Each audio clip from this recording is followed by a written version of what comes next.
ઉપાધ્યાયજી ભગવાન આપણને સમાધિ સુધી પહોંચાડવાની કોશિશ કરી રહ્યા છે.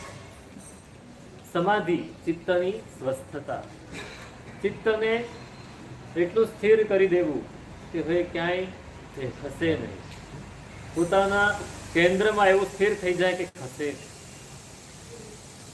મૂળ વાત એ છે કે આપણે પૂતગલના ભ્રમણામાં, પૂતગલની ભ્રમણામાં, એની ઝાડમાં એવા ફસાઈ ગયા છીએ. ફસાઈ નથી ગયા, જાતે જ ફસાયા છે. આપણે જાતે જ ફસાઈ ગયા છે. આ બધું જ ભ્રમણા છે, ઇલ્યુઝન છે, એની ખબર છે, પણ બૌદ્ધિક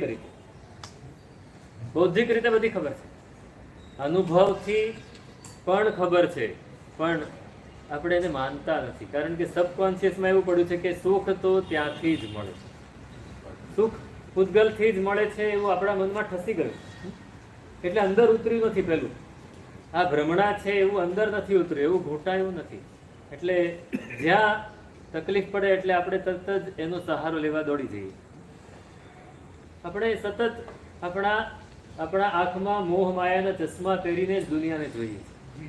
એટલે આપણને એ જ દેખાવાનું છે, એ જ સાચું સુખ લાગવાનું છે. પૂતગલ એ જ આપણને સુખી કરશે, એ આપણા મનમાં ઠસી ગયું છે. જો આપણે ચશ્મા ઉતરી જાય ને, ધ્યાન અને જ્ઞાન, ધ્યાન અને સમાધિ, એનો ચશ્મો લગાડીએ ને, તો આખી દુનિયા જુદી દેખાય. તો દુનિયા જુદી દેખાશે.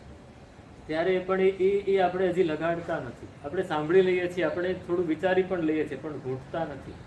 ધ્યાન અને સમાધિના ચશ્મા લગાડીને દુનિયાને જોવાનું.